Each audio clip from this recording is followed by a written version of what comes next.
Here is a question. Read it carefully and think about the answer. Let us solve it step by step. Let us begin solving this step by step. Identify the parent ring.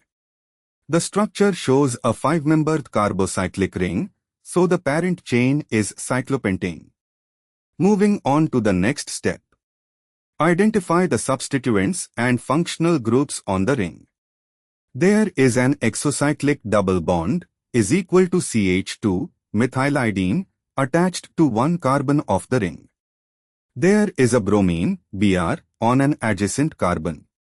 There is a hydroxyl group, O, on the next carbon. There is a chlorine, Cl, on a carbon 2 positions away from the O. Moving on to the next step. Assign the principal characteristic group.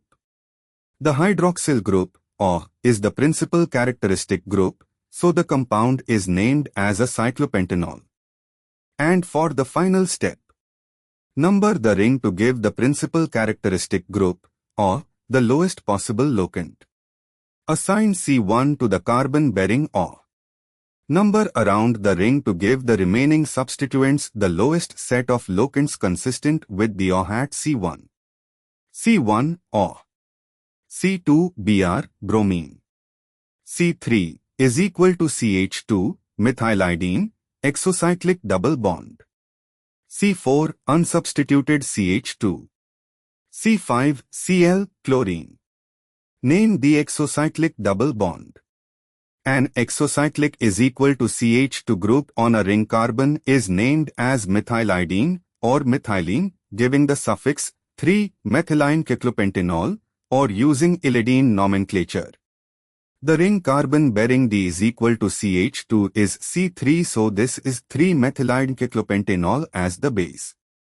Assemble the full IUPAC name by listing substituents alphabetically: bromo C2, chloro C5, methylidene C3. Full name 2-bromo 5-chloro 3-methylene-cyclopentanol. No other options are presented to eliminate, but any alternative numbering would give higher locant sets for the principal characteristic group or substituents, so this numbering is correct.